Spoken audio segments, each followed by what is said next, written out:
I'm sure a lot of you guys remember the old ceremonial hunting tradition of eating the heart out of the first animal you kill.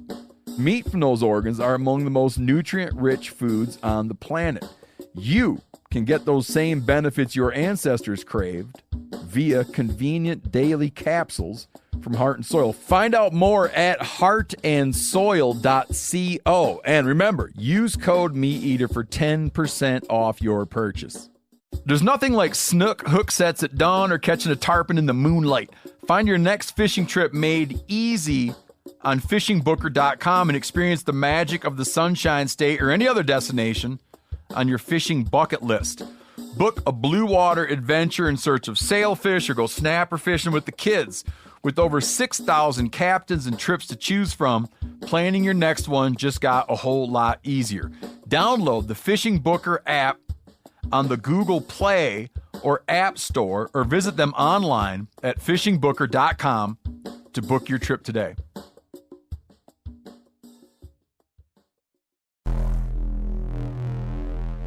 Welcome to the Wired to Hunt podcast, your home for deer hunting news, stories, and strategies.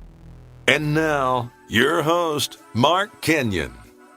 Welcome to the Wired to Hunt podcast. I'm your host, Mark Kenyon. This is episode number 196. And today on the show, we are joined by Doug Duren, a hunter and manager from Southwest Wisconsin.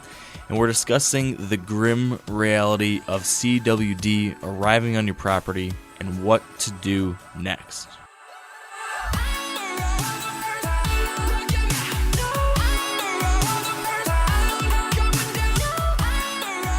All right, folks, welcome to the Wired to Hunt podcast brought to you by Sitka Gear, and welcome to 2018. It's a new year. I'm excited about that, and we have a great guest today, but we have a crappy topic. On the positive side of things, we're going to be joined here shortly by my friend Doug Duren. And Doug's a serious whitetail hunter. He is a land manager and consultant from the Driftless region of southwestern Wisconsin. You might know him from his appearances on Steve Rinella's Meat Eater TV show and podcasts, and that's actually how I met Doug. I met him through Steve when we all traveled to Alaska together this past September on that caribou hunt that I've talked about here on the show in the past. So that was an awesome trip. We'll definitely have to talk to Doug a little bit about that. But Doug takes his management of his family farm in Wisconsin very, very seriously. And that's really why I wanted to have him on the show here today, because from a deer hunting standpoint and a habitat standpoint, he's just super serious about what he's doing on this property. So for that reason alone, I really think Doug would have been a great guest to have on the show just to talk about that. But recent events have made Doug's insights even more important, I think. And that is because just a couple months ago, Doug got back his first 2 positive test results for chronic wasting disease on his family farm. And in the weeks since then, Doug has been kind of processing this news and putting together a new plan for managing this farm and how he's going to hunt it and all those different things based on the implications of CWD. And I think this is something that unfortunately more and more of us have to think about as CWD continues its march across the country, popping up in new places and expanding out from there. So we're going to be chatting with Doug about his management plan and goals and what's happening and changing now that the disease has arrived, what he's learned about CWD, and kind of how he thinks this is going to impact his future and maybe the future for many others of us who might have the CWD showing up nearby soon. So that's kind of the crappy topic that we'll be talking about. It's a downer, but I think it's important for us to really wrap our head around this because unfortunately CWD is becoming a reality in more and more places, and we need to understand what that means. We need to understand what to do about it, how to change our thoughts and hunting tactics and management plans. And I think also this will be a great reminder for all of us that if you don't have CWD in your area, we need to follow all the possible best practices and regulations to make sure it doesn't show up in our area. So I hate to start off the episode on such a kind of a somber note, but Mr. Co-host Dan, can you brighten the mood at all? Do you have anything to share in our little pregame show to make us happy again? Well, thanks for that. I mean, it's like, how do I follow that? It's like bad news, bad news, bad news, bad news, bad news, and now our co-host Dan Johnson, and he's not going to say anything important. So, like we all count on you, Dan, to just bring a smile to our faces. Do that for us at least. Oh my God, that's a lot of pressure, especially after that intro. But dude, I don't even know what to say. Like, I don't even know what to say. I could talk about my kids, but that shit don't matter really. I mean, I could talk about my Christmas vacation. That doesn't matter. I could talk about New Year's. That doesn't matter. Like, no one cares. Well, fair enough. Do you have any news on the whitetail front? Because I know last time we chatted, you were saying that you might have some late season hunts in store. You were doing some scouting. I saw on Facebook or Instagram or something that you found like some standing corn and bean fields somewhere. Do you have any good news on the late season deer hunting front? Man, I tell you what, I have a big family, right? So Christmases go. I have a Christmas this upcoming weekend as well. So I just have a big family, lots of Christmases, lots of activities that are going on this time of year. I think I got a day or two before the ATA show where I might be able to get out. I've found a standing cornfield. I found a standing bean field, and I am in a place that, like, if you were to draw a line between the standing cornfield and the standing bean field, it's probably, I'm going to say, a half a mile between the two. But that line does not cross over onto the property that I can hunt. And I'm probably about, from the standing cornfield would be the closest food source. I'm going to say I'm probably 70 yards, 75 yards from the property line on one to the property line on the other, which really doesn't mean much because I can't hunt on a fence line and shoot onto another person's farm, property. So if you put it that way, I'm even further away. Yes, there's tracks. Yes, there's well-beaten trails. We got the cold temps. We got the snow, found the food. At this point, it's just luck if something comes by. And I don't know, man. And it's just, I went out last week, put up 2 trail cameras on what I felt were the best trails leading to this food source through my buddy's farm.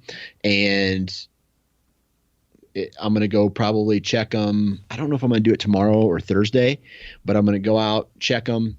To be honest with you, they're a little bit of an invasive check. So, but I think you can get away with it in these temperatures, man. And I'll see what's on there. If there's nothing on there, my season might be over. Unless it's a mature buck. I feel that, I don't feel like I need to take another doe. My freezer's for the most part pretty full.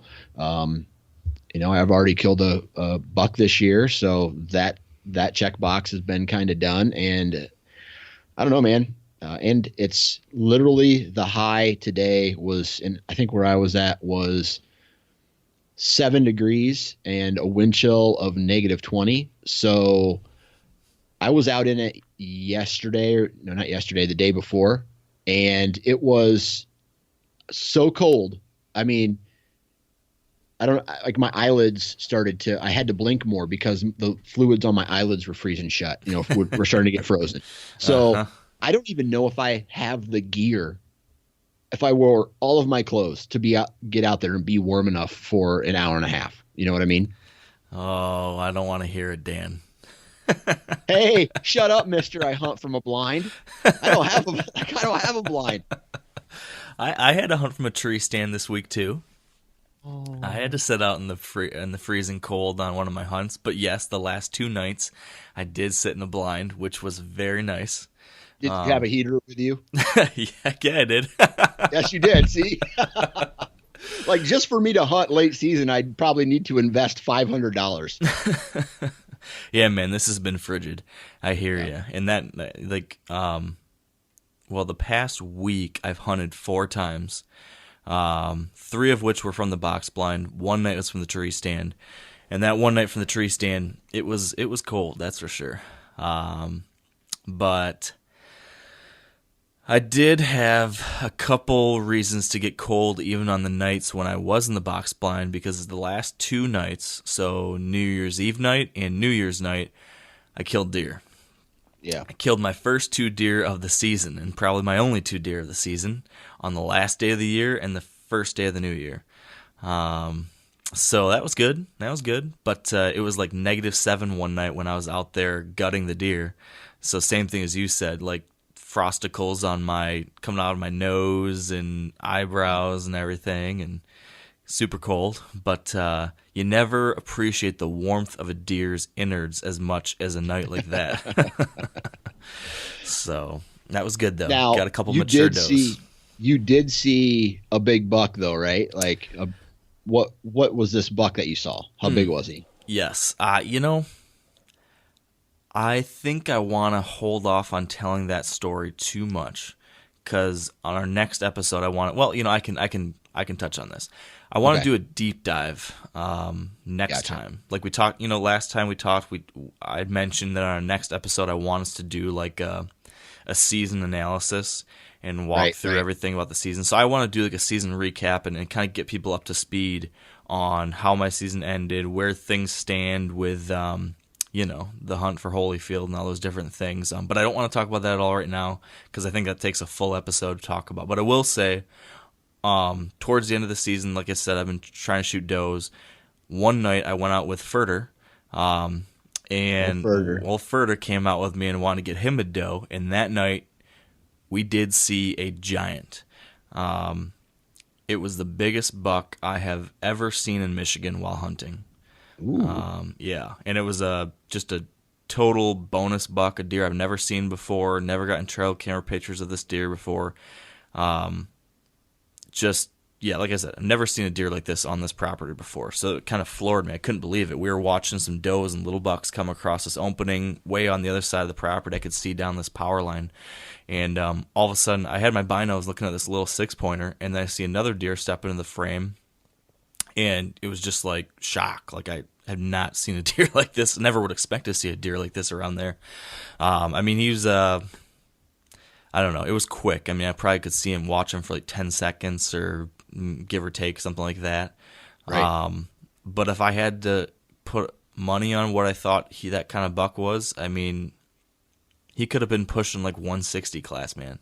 Definitely 150s.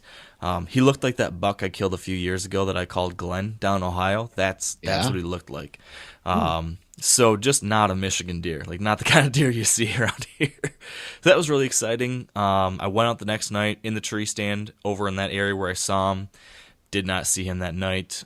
Checked all my trail cameras. Didn't get pictures of him on any of the cameras at all. So seems like he was just kind of passing through, maybe got bumped off of some other property by, I don't know, people doing a late season drive for does or who knows what. But man, it'd be nice if he stuck around for next year, but I don't know. So that was kind of the extent of my couple most recent nights hunting. And we can discuss the other interesting possibilities until next week. Next week, yeah. So that said, we do need to wrap up our intro because Doug is expecting us. So are you cool with stopping our fun talk of recent success and start talking about the downer of CWD? Let's do it. All right, we'll take a quick break here to thank our partners at Sitka and hear our Sitka story of the day. For this week's Sitka story, we're joined by Brett Joy, who tells us about a mishap on a recent whitetail hunt that still ended with a tag filled. One of the funnier occurrences that happened to Ross and I this year was just this last weekend during Ohio's second shotgun season. Went into a farm to try to manage some does and get some meat for the freezer. And we were both in the ground blind. We weren't filming. We both had muzzleloaders, and we had 2 does come into range. And we had discussed beforehand that we were going to count to 3 and shoot on 4. And we discussed it multiple times. We both were clear on it, and we were set to go. We were going to double up.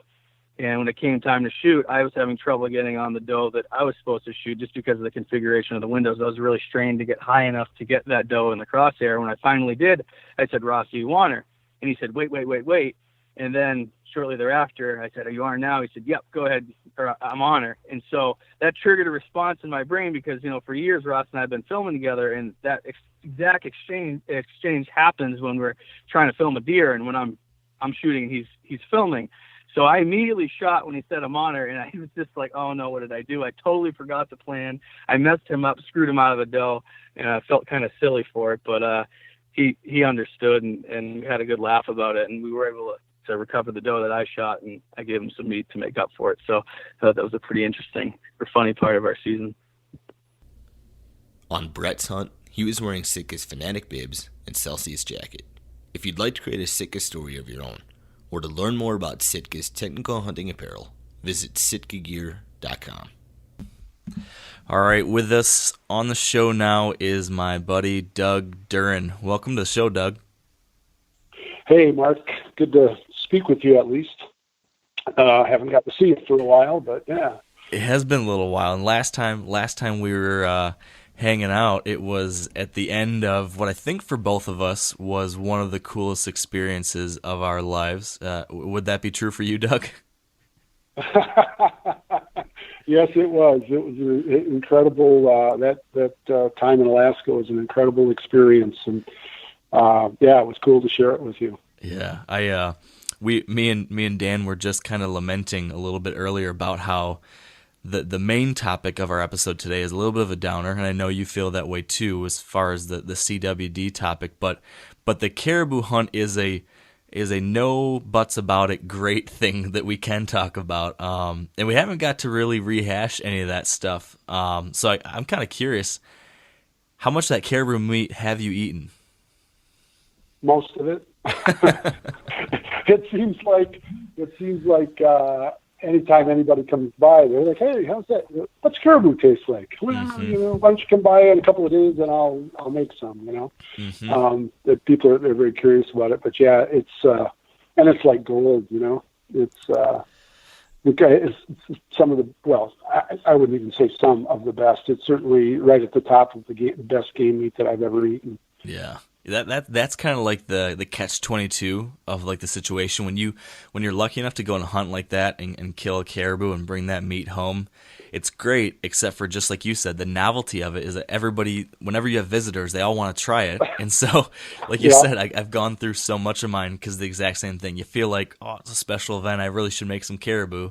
So I feel like it's gone way too quickly. I always try to like preserve if there's something a little bit unique, like when I've gone elk hunting in the past, when I've killed an elk or when a buddy's killed an elk, like I hold on to that forever as long as I possibly can, but that just has not happened with the caribou.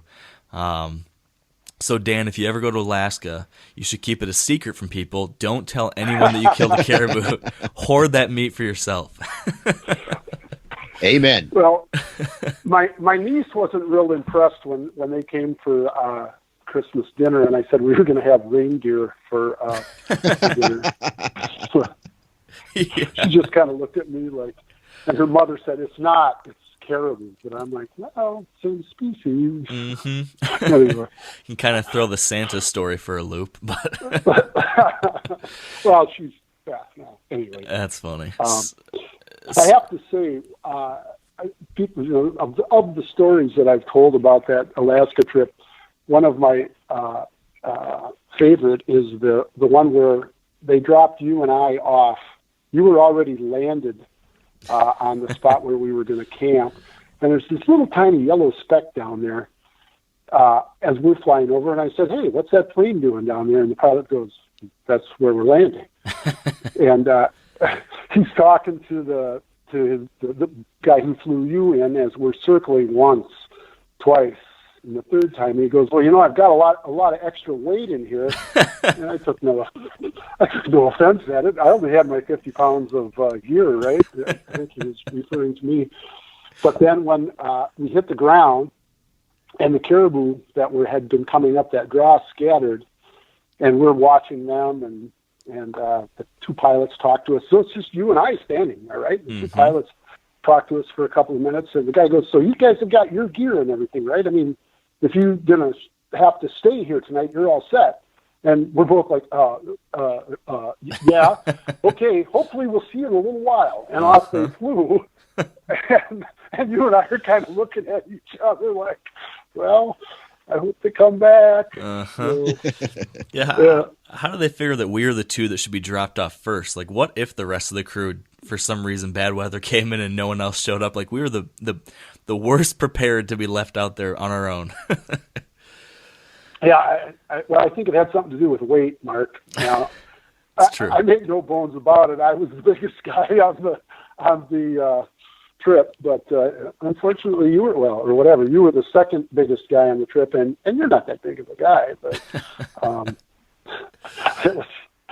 I just remember that whole scene of being weighed, and the whole thing was just everything was fun about that trip. There was no unfun moments. No, but you're right. You definitely do have that moment when the two planes pull away and it's just you and me sitting there 100 and some miles away from the nearest road.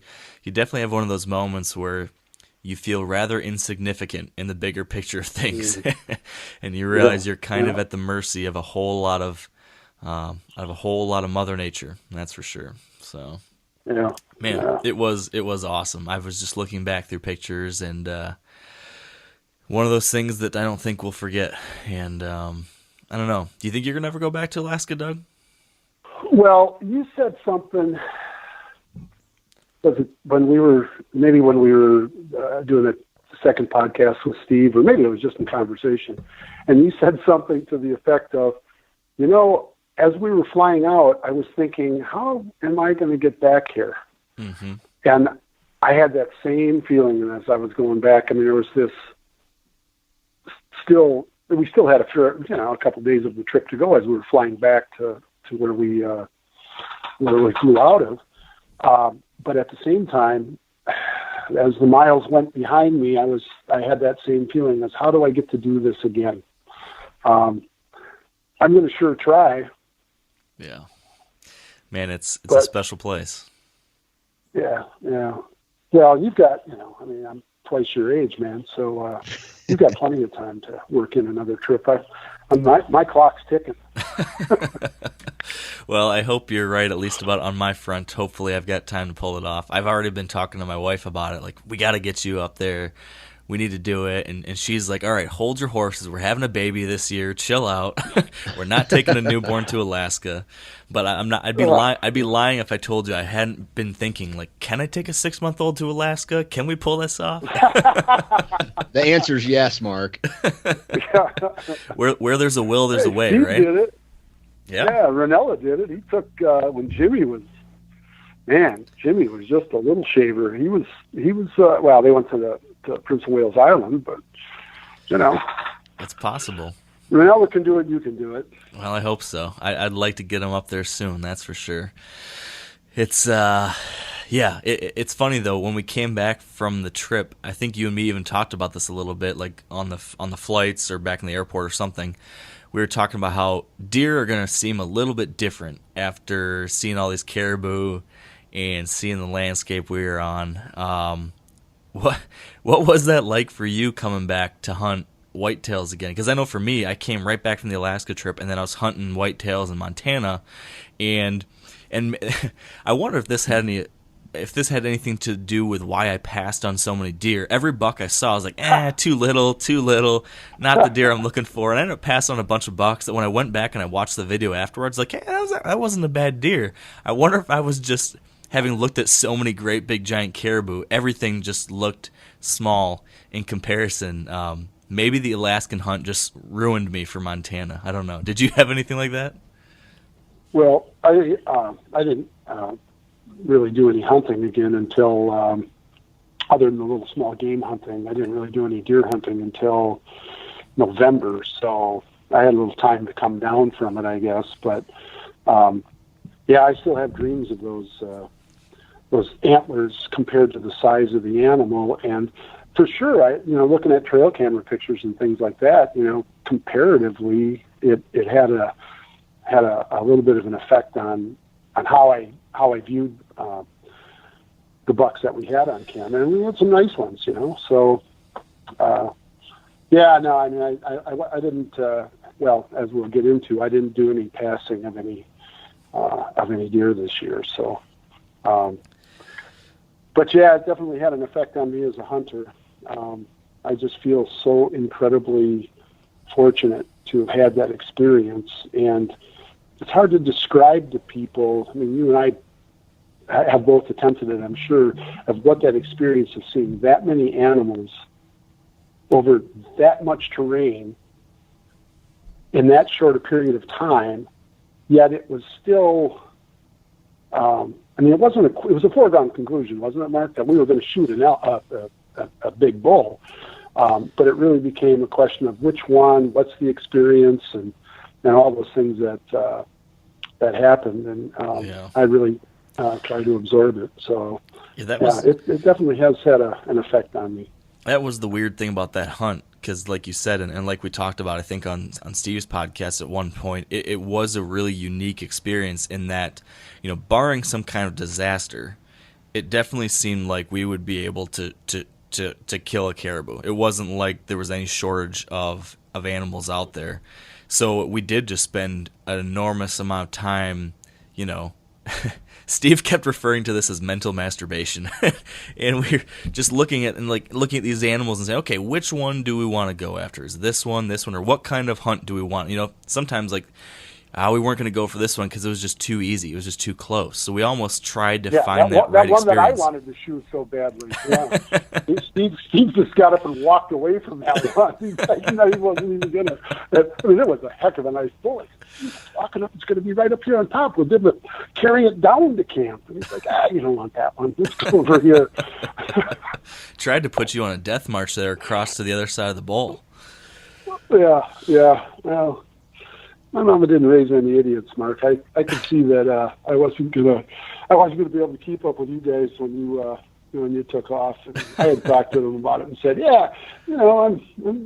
I'm not ashamed to admit that I'm the weak link of this chain. So you guys go on ahead there. We'll watch from over here. And Yanni's like, yeah, and somebody better stay with him for safety. Yeah. Yeah, Yanni he had a very convenient choice there for him.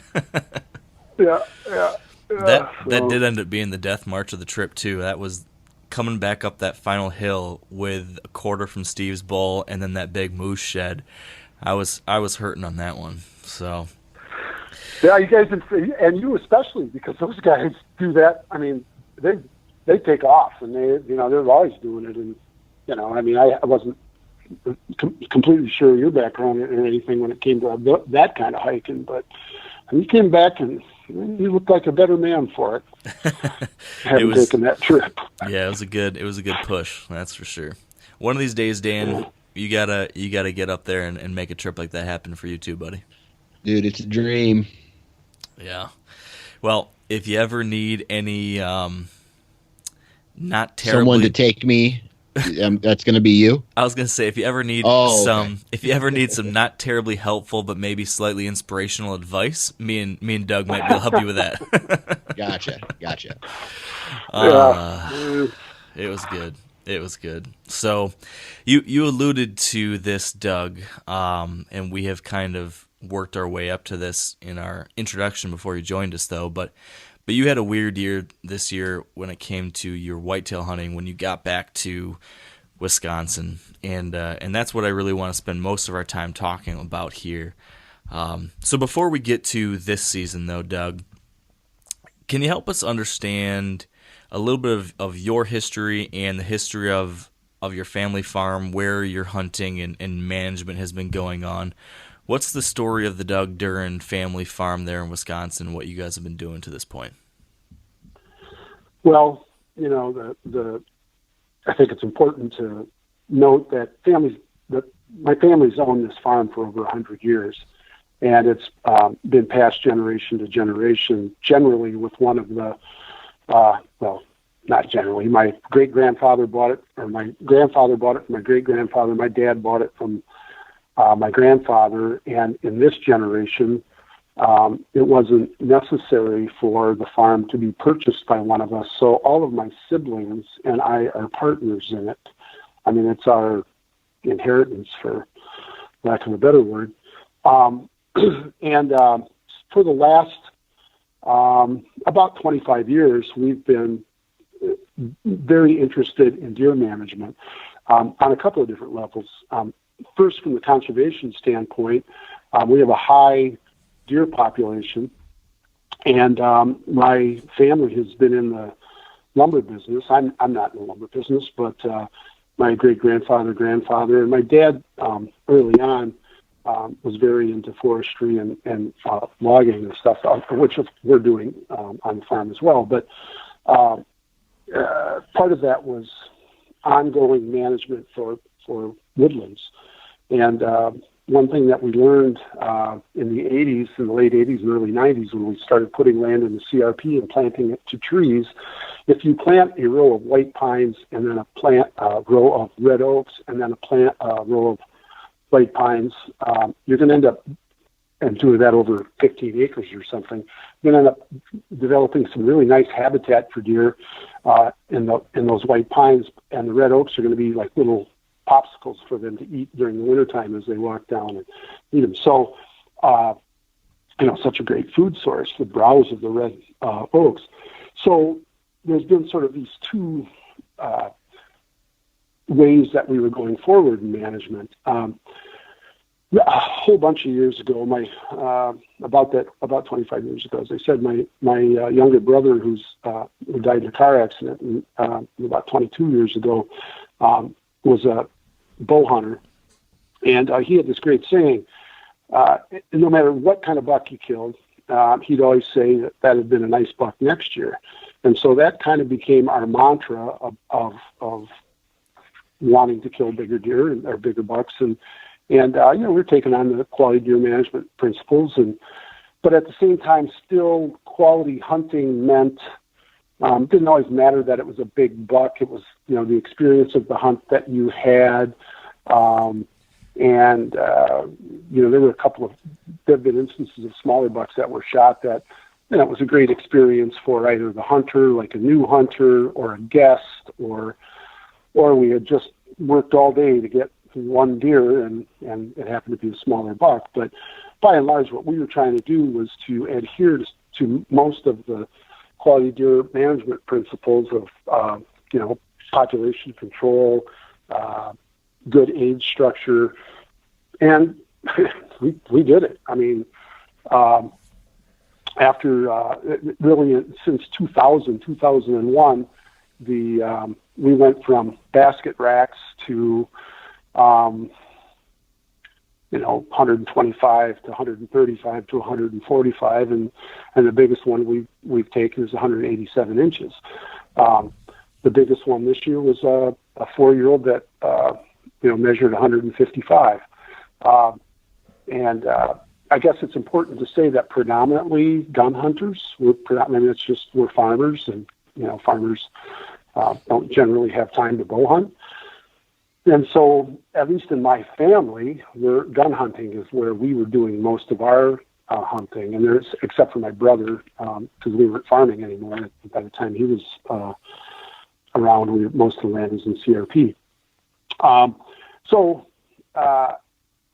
We really developed that, and we just had these anecdotal situations where a neighbor got ag nuisance tags, and he shot a truckload or two of antlerless deer one year, and all of a sudden, that combined with the letting them grow mentality that we had, we started shooting those bigger class bucks, top row bucks we call them.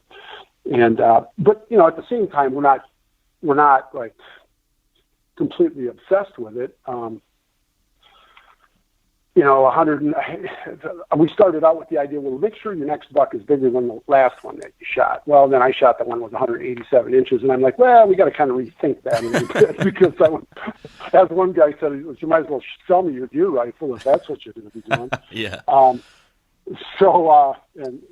true enough, we've not killed them bigger than that on the farm, but in a 5-year period of time after that, that was in 2005. In the next 5 years, there were 5 bucks bigger than that one shot within about a 1.5 mile radius of our farm. Wow. So, yeah. So other people were practicing it as well, at least letting the deer go, the smaller bucks go. the hurdle that we've had with management on our place, and I think in the area, is population control. I'm 60 years old, or going to be 60 years old, and a lot of fellas from my generation, just as one guy said, I'm fundamentally opposed to shooting does, and that can be a hard thing to cross, a hard bridge to get people to cross, and we have some, there's some properties in the area that, they're sanctuaries for deer, not because they don't get hunted, but because they don't shoot does on them, or they won't go out there, or they won't allow someone else to shoot does, or like we just had yesterday was the last day of our late season antlerless only holiday hunt with rifle, and properties that I was taking pictures of 30 and 40 deer on as I just took a drive, nobody hunting them and no one allowed to hunt them. So, that's kind of tough. So our management strategy was to do that, and we were was to keep a balanced herd, both from the deer perspective and what we were trying to do with our timber, and increase that the size of the bucks that we were getting, and and on average we were doing that. And there were years that sometimes you have to accept we're not going to kill a buck this year. We're not going to kill a big buck this year. So, and everybody hunting with us, family and friends who gun hunted, all, accepted that. That had been the MO for quite a while. And, 2002 CWD was discovered south of us about 75 miles on the other side of the Wisconsin River. A funny thing, deer cross that river. And it really, it's taken 15 years, but this year we had our first two positive deer, both bucks. One was a 3.5-year-old and one was a 2.5-year-old. And, we've killed, I killed a 2.5-year-old 3 years ago that came in wounded, and we tracked him down, and I shot him, and he was 143 inches, a 2.5-year-old buck, second rack. I mean, it's just So when I say a 2-year-old, well, it's, sometimes people think, well, it's a fairly small deer. Well, no, I mean, that 125 to 145 inches is very possible. So, and a lot of those deer got shot too. Folks were shooting them because, it's a quote unquote trophy, or I got my buck. That's what I'm most concerned about. I would say that by and large in our area, people were passing up those little forkies and all of that. I know very few people who were doing that. But so CWD happens, and we start paying attention to that. And it was a pretty scary thing, but there were some great benefits to it also, in that, for hunting anyway, in that, again, predominantly gun hunters, they expanded the seasons for us. We had, they started Earn a Buck, which I'm in favor of. I mean, I think we need to tweak the system that we had, but I sure like to see it reinstated, and we can talk about that after a while. Earn a Buck all of a sudden started helping there be bigger bucks as well, because a guy might shoot a doe or have to shoot a doe, as they say, I don't have to shoot a doe, but they would shoot a doe, and then maybe they would shoot a buck, or that a buck escaped as a result.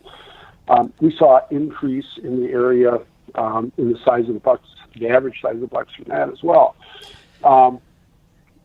We started to have these early seasons. So, the year that I shot this deer that we call the standard, this 187 incher, I shot him on Halloween out of a bow stand with a rifle.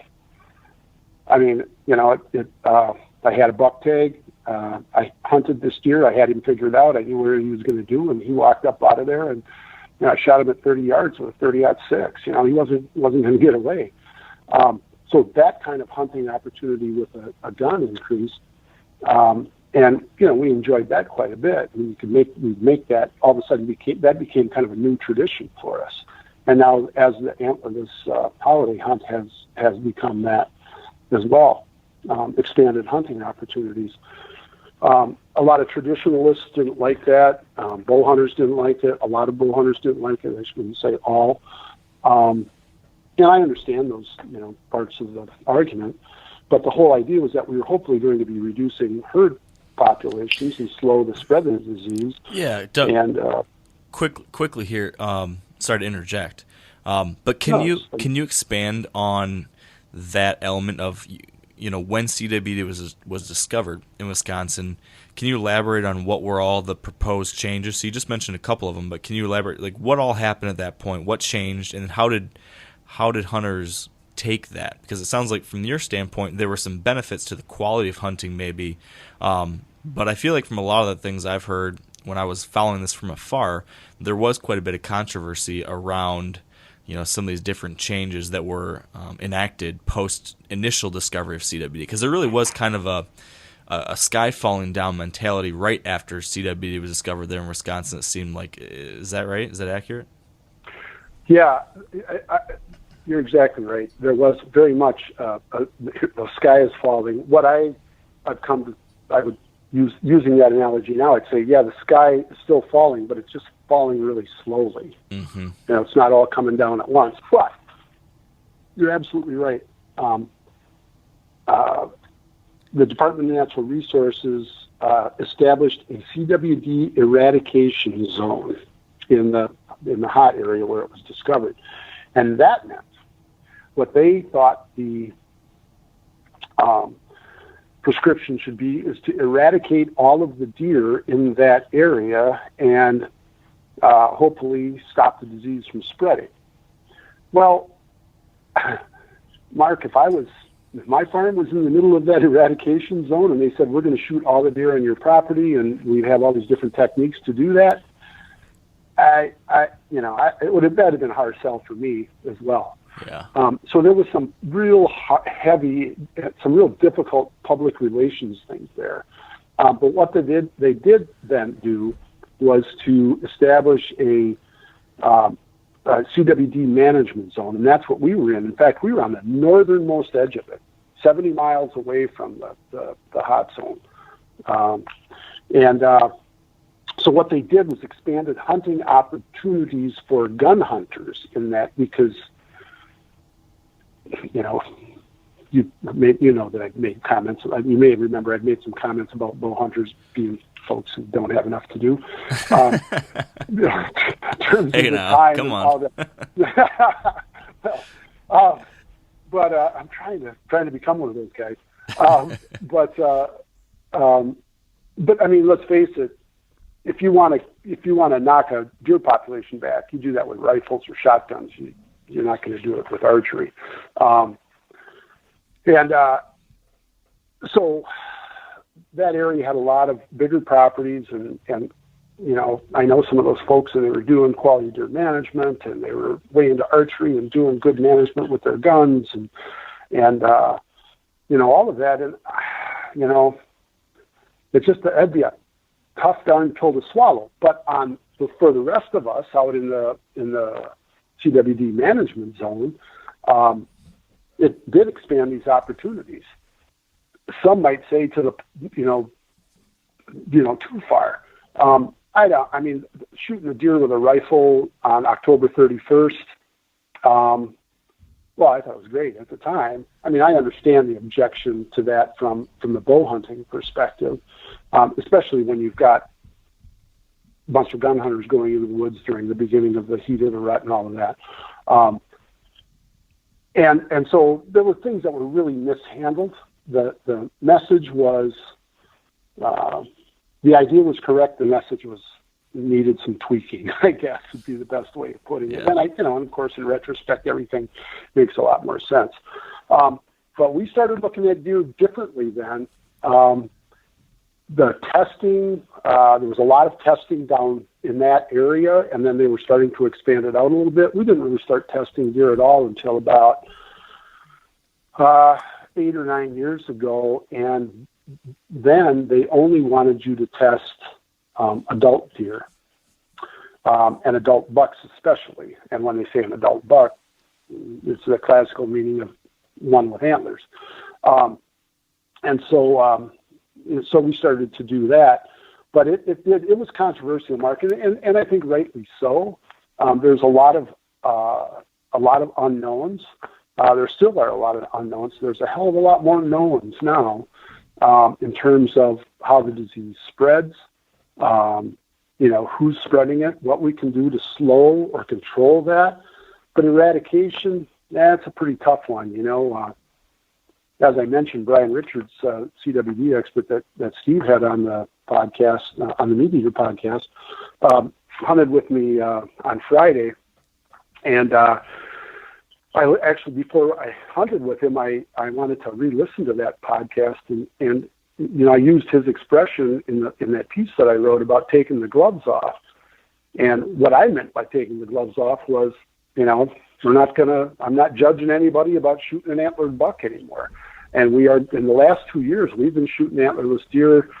And it used to be pretty shameful to shoot a nubby buck that you had to wait, but suddenly we're not shooting antlerless deer because we're looking at them, whether they're nubby bucks or not. And, but when Brian said, the gloves off, I think it was in Finland where a caribou herd, ironically enough, had CWD was discovered in a caribou herd, and the Finns, if that's the correct word for someone from Finland, went in, and their plan is to kill every deer in that herd, or every caribou in that herd. That's serious gloves off. But it's different, of course, because caribou is a herd animal. It's different than deer who travel in the ways that they do. And it's been, CWD's been on my mind for 15 years. There's no doubt about it, and there's been some ebb and flow. We continue to do buck management up until 2 years ago, with the exceptions that I've talked about. New hunters, till you get some bucks under your belt, you can shoot what you'd like. But for the older hunters, our idea was that even though earn a buck was legally not the law anymore, I wanted my experienced hunters to shoot a doe or two before they shot a buck, or if they shot a buck, because you have to pass up a nice buck if you saw it. And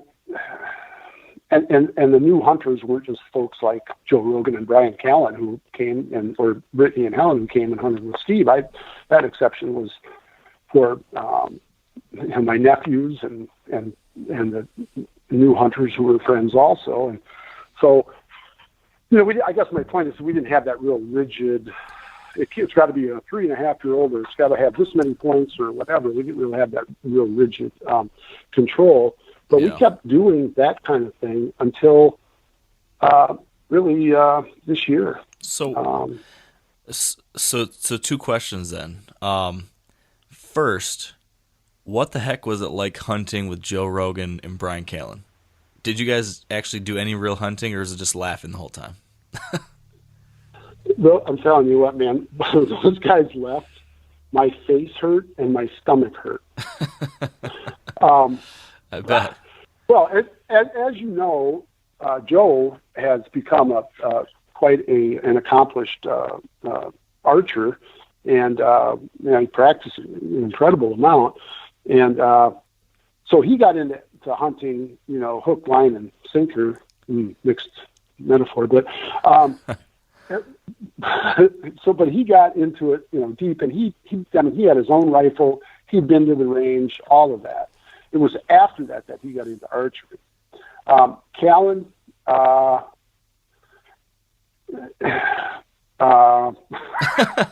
did I say? Yeah, I mean, I love the guy. I really do. I was skeptical when Steve asked me about it, but Steve, he's not going to bring a couple of lunatics to the farm that they're going to be dangerous or unsafe. And I knew that was going to be the case with Rogan because of how into it he was, whereas Callen is Joe's buddy who's going along. So Joe was learning, educating himself about it, and Callen was just showing up and going, "Do you think this cashmere sweater looks good on me?"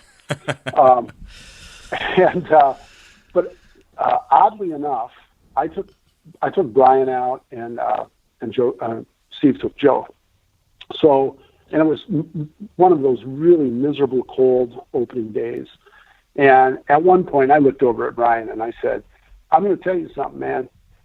if it wasn't for us filming, I wouldn't be sitting here. I'd either be back in or I'd be still hunting, or mooching, as we call it.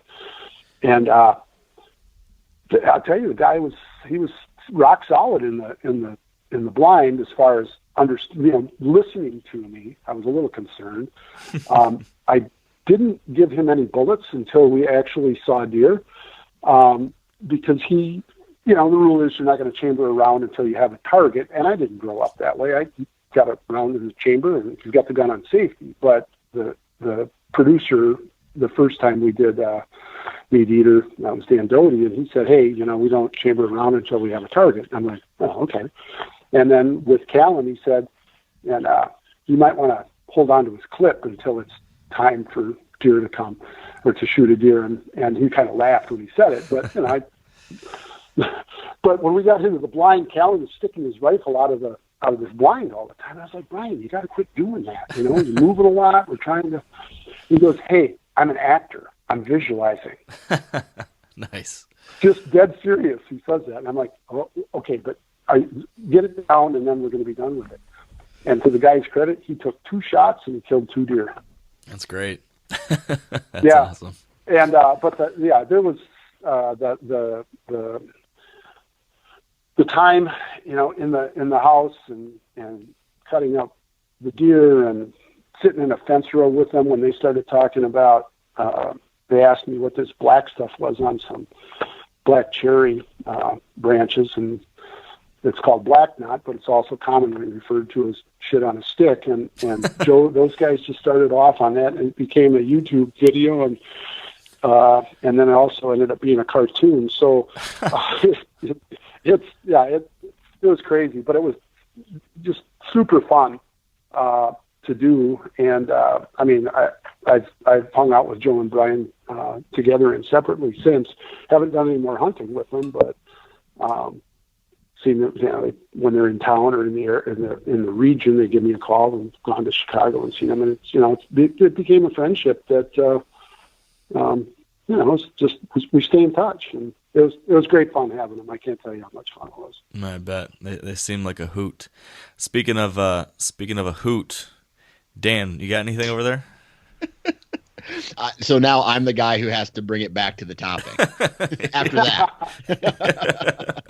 We've put a lot of pressure on you today, Dan. Right. I know, right? So, Doug, my question is, when the state of Wisconsin first made the announcement, hey, we have CWD, and it was 70 miles from your farm and where you were at, what kind of emotions were going through your head? I mean, were you fully educated at that point in time on CWD, or was it something you took serious, or was it just kind of whatever, I'm just going to keep doing what I'm doing? I took it very seriously. The warnings were from a conservation standpoint, herd level effects, population level effects, what this did to individual deer. But so, I remember, Dan, my first emotion being, wow, it's really too bad for those guys down there. And what are they going to do? And I hope they come up with something to deal with this, they being, DNR. And then that first year we got the early season. We had T-zones before that where you could go out and shoot an antlerless deer earlier. But now all of a sudden we had the Cernabuck thing.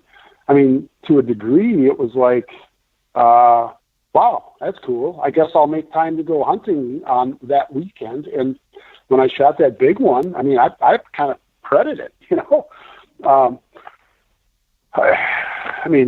I have killed him with a bow? Well, maybe, but, there wasn't any doubt about it at 30 yards, but, with a rifle. But, so, you kind of saw that bonus opportunity there, but it was just really important to me, and has been since, to continue to follow it, and to educate myself on it, and hopefully, to a degree, other folks that I come in contact with. But I was crestfallen, and there were people were saying, "Oh, why are we panicking about this? Why are we panicking about it?" And I don't think there was a panic about it. I think there was big resistance, and like I said, understandably so, down there where they're going to eradicate the deer. But so, it's sort of like, I was watching it from nearby. It's sort of like when now I live up here in Casanova, if there's a protest in Madison or something, well, I know it's going on down there, but I don't have to participate if I don't want to. And that was kind of the way I felt about that too. Oh, I remember one of the first things, Dan, was, well, the river's there. That's going to slow any, spreading of it. So then it was, really trying to learn about, well, okay, how is the disease spread and those kind of issues as well. But yeah, it was an emotional time for sure. So how many years of testing did you do on your farm from the time? I mean, were you testing immediately when they made that announcement, or was there a lag time before you started testing on your farm? There was a lag time. There was an opportunity immediately in our area. And I'd have to go back and look at my notes, but we've been testing for at least 10 years, but that's changed over time too. It was where you could, all they wanted to test were adult deer because they didn't think they'd be able to detect it. And, well, like the two that we had this year, one was a 2.5-year-old buck, one was a 3.5-year-old buck, that those deer were the most likely to have it. So that's what they were testing. Now we can have every deer tested, but it's totally voluntary. As it was then, but they may have had mandatory testing. I'm sorry for not knowing this, but mandatory testing in the eradication zone, because we had on-site check-ins in those days. It was a time-honored tradition. You put your deer in the back of the truck and you took it to the gas station or to the bar or wherever where you checked it in, and you showed everybody your deer and you got it checked in. And so then that's when they were doing a lot of testing. But again, the closer you moved to the hot spot, the more intense the testing was. But then, like where we used to check in here in Casanova, depending on the day, there'd be somebody there. Hey, can we, test your deer? Can we take the lymph nodes out of your deer? And they were targeting those older does and older bucks. So, but then places were, stations were set up. A lot of things that are a part of this. We don't have on-site check-in anymore. So actually a dear friend of mine who had a check-in station about 8 miles from here decided that what she was going to do was become a testing site to continue to have people come in.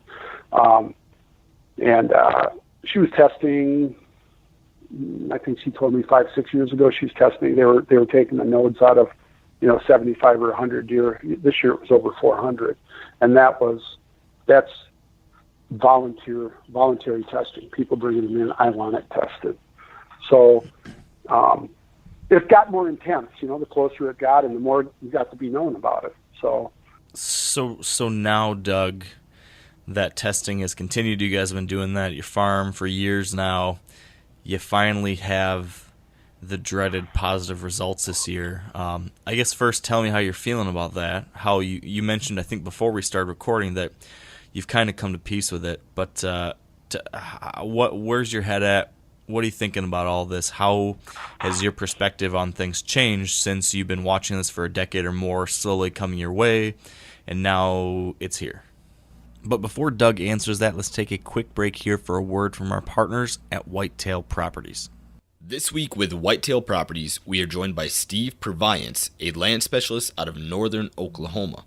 And Steve is going to be telling us about what he thinks separates the most successful hunters from everyone else.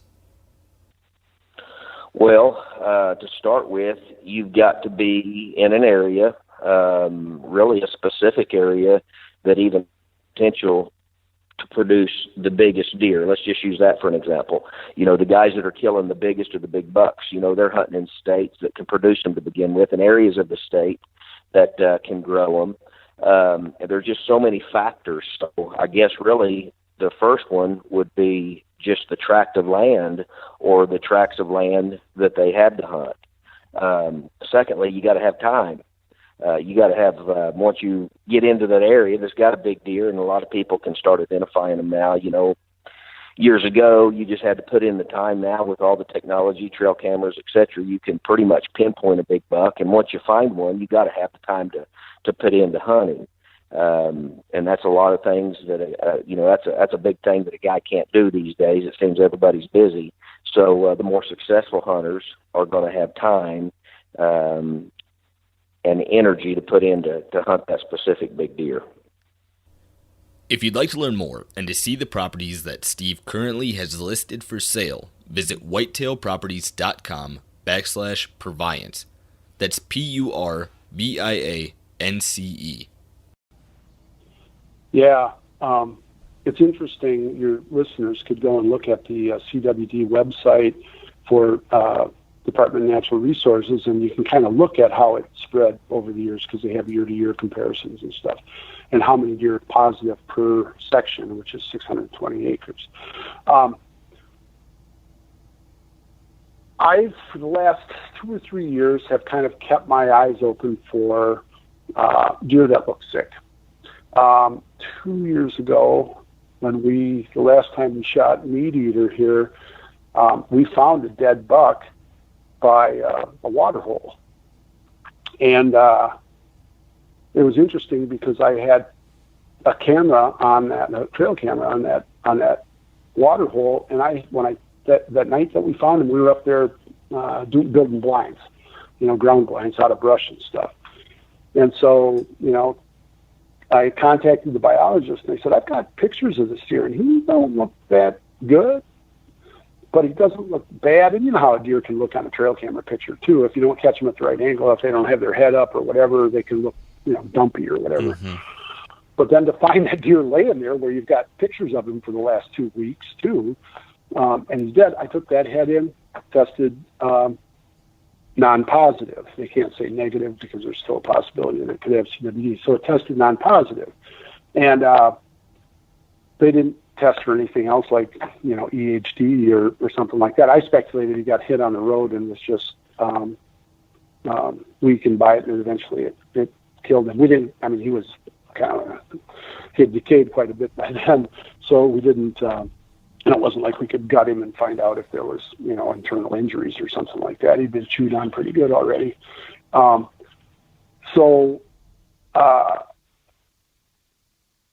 was, I don't know where I was going with that, other than we were also testing deer that we were finding dead. They test the ones that if they take a deer in that get hit on the highway, they've been testing those as well, just to get a bigger sample. So what now? Now that it's here, what are your thoughts about what are you going to do now? How are things going to change? And I guess, how do you feel about hunting now in this area? Well, one of the things you said before, what were the emotions? So we've been taking all these deer in and getting the results back very quickly, 7 to 10 days. We had some guys here the second day and of gun season, some friends of Latvian descent, by the way, and they. I think I might know who those are. Yeah, well, a couple of them anyway. But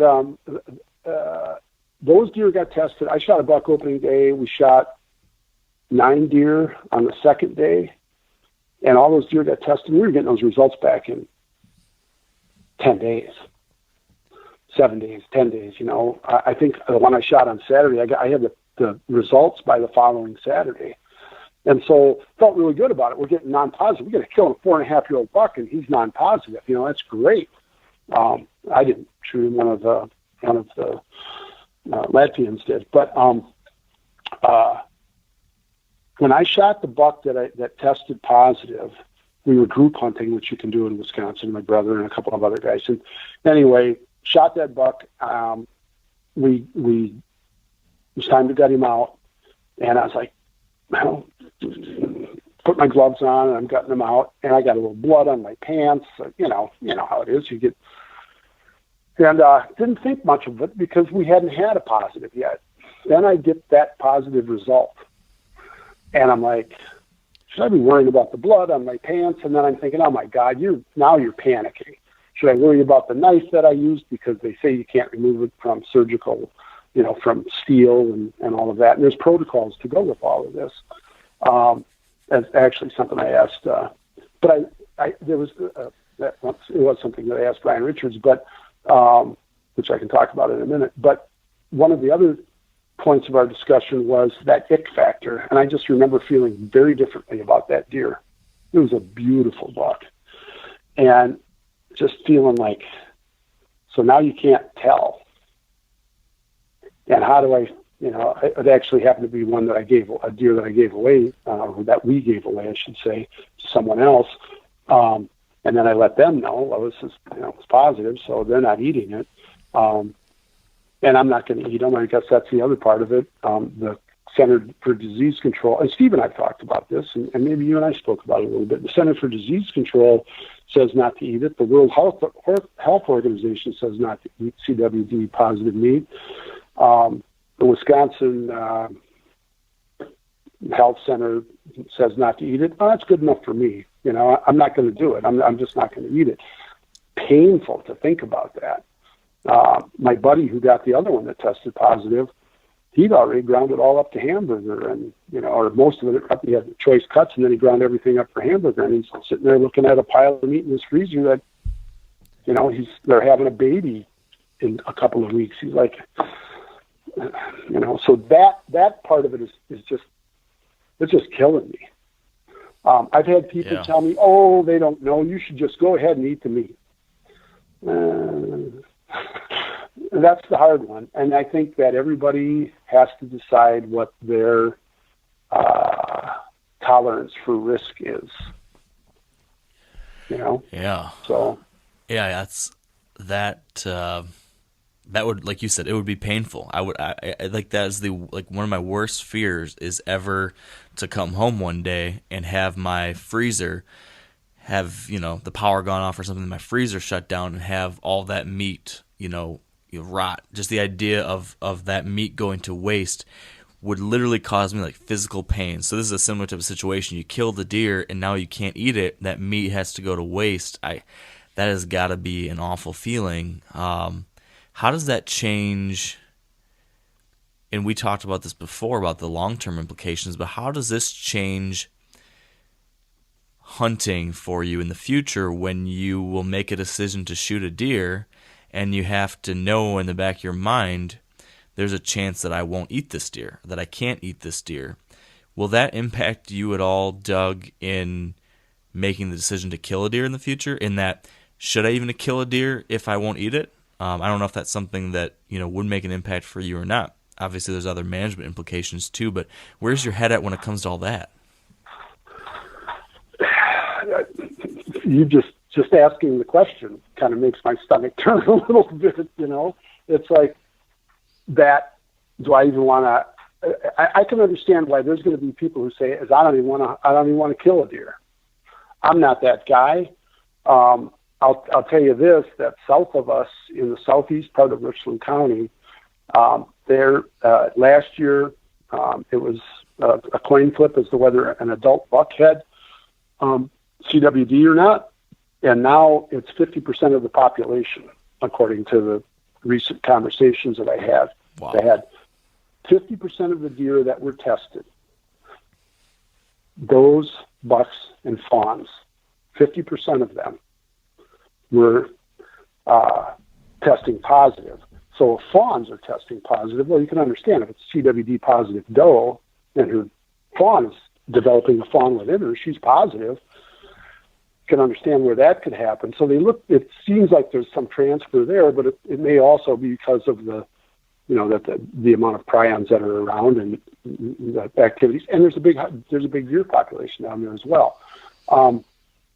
And that's going to start that's where they're talking about population level impacts. Anyway, to go back to your question, I'm not stopping deer hunting. What I'm wondering about, and I'm going to continue to take precautions. I'm not going to eat the meat. I wonder about a lot of things, Mark. It's like,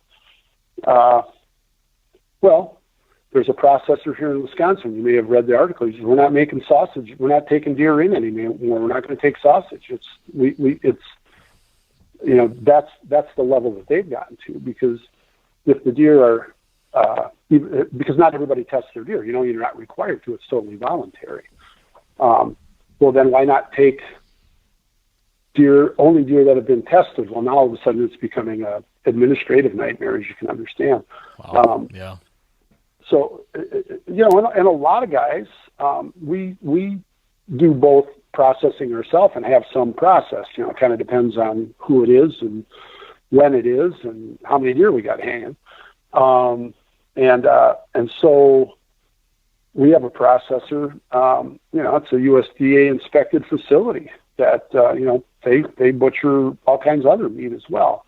And in that same facility, they're processing deer that are being tested, because that's actually where our food bank donation program is. And which we were thrilled to get back. It went away for a few years, but now they're doing the food bank donation program again, and they're being paid by funds that have been raised to process deer. So what they're doing is deboning everything, and then they isolate each deer in a separate bag with the registration number and the CWD, the test number on it. And if that deer comes back positive, then they discard the meat. And if it comes back non-positive, they grind it up and give it to the food pantry. So when you think about it in those terms, boy, there's another concern that both the facility and then the food bank may suffer as a result of it. But I was bringing this up to some of my conservation friends the other day, and one of them, who's done a lot of work at the testing facility down in Black Earth, she said, well, if you want to get over your fear of CWD, just go down and work for a day in the testing facility, because it's everywhere down there. And I'm like, that really doesn't make me feel that much better. No. And she said, well, the truth is, it's a matter of lowering the risk as much as you can. And I get, and the point was that they've got these secure is the wrong word, but facilities, these kits that are isolating each one of the samples, right? So they're doing that, but you're going to have, it's where they're testing the deer, so you're going to have the testing the lymph nodes. This stuff is going to be around. Their protocols are really interesting. I asked about this. They change surgical blades on the tool for each deer, and I watched this happen where I get mine tested, or where I get the lymph nodes extracted. They're not actually doing the testing. They're just extracting the lymph nodes and taking the information, sending them to this facility in Black Earth. And then they soak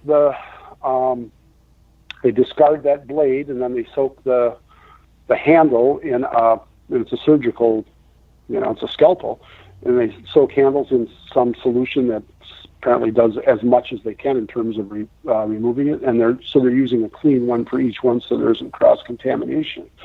But so her point was, even within the facility, it's being limited as to how far it is, but you're being exposed to it. So back to the deer that we killed that had CWD after the fact, I'm thinking about blood. I'm thinking about, and of course it's not, you have to learn about it all, but, the brain and the lymph nodes and the spinal column is where it concentrates to begin with. So we're not, we're deboning the meat, which, is kind of my general way of doing it anyway. I'm not eating deer brains. But at the same time, you're looking at that deer differently. You got blood on, something, you're cleaning your knife. Is this something they had to worry about? And again, it kind of goes back to because I knew it was a question that would come up somewhere along the line. Is the risk zero? No. It's minuscule, and that is one of the things that's really important to remember. It's that CWD has not, as far as we know, transferred to humans.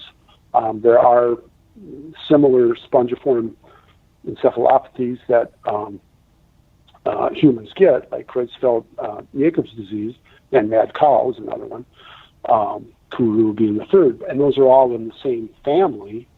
It hasn't transferred, as far as we know. And the other thing, we don't know if it does, how long does it take to affect a human? Creutzfeldt-Jacobs disease affects people in their mid-50s to early 60s. And it used to be thought it was early onset dementia or early onset Alzheimer's. So how long does it take? I think Steve asked the question when we had Brian on the podcast. I mean, if it's something that's going to kill me when I'm 100 years old, there's plenty of other things that are going to take me before then. So why worry about it? I mean, that's a good perspective. I guess from my standpoint, it's like my friend said when he got his positive. He goes, "Well, he's your age. He's 30 or in his early 30s, and he's about to have they're about to have their first child." And he goes, "I'm not going to do it. Guy's 60 years old, like myself. Eat it. I can make that decision for myself, but I'm sure not going to make it for my kids. And the decision that I have made is that I'm not going to eat it. And that might change. My wife hears this, she'll say, "The hell it is," but that's where my head's at with it.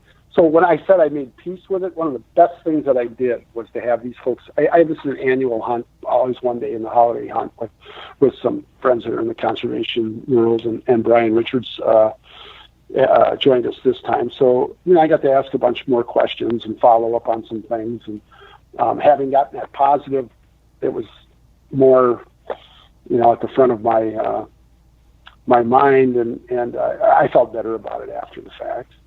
So, Dan, what do you got?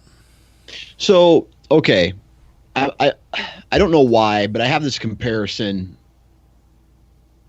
CWD, similar to the way people approach cancer, right? Like, I didn't really think much about cancer or, pay too much attention to it until I had a family member, my stepmother die from it.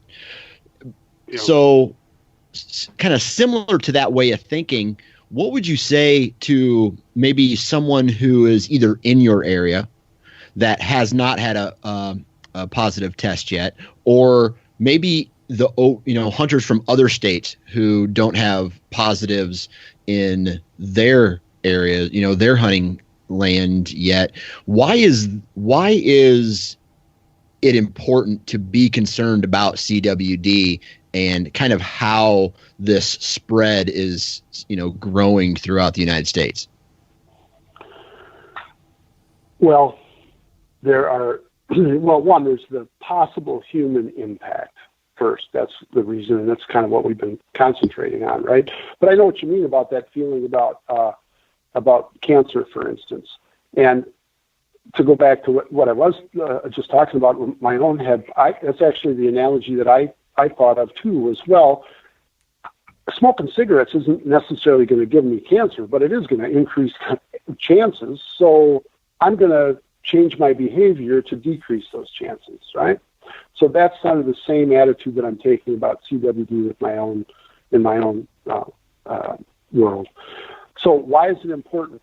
One of the first reasons is beyond the possible human health implications is, especially in high density areas, we're getting to a point where we're going to start seeing, and there is speculation that in some of the areas they are already seeing population level impacts.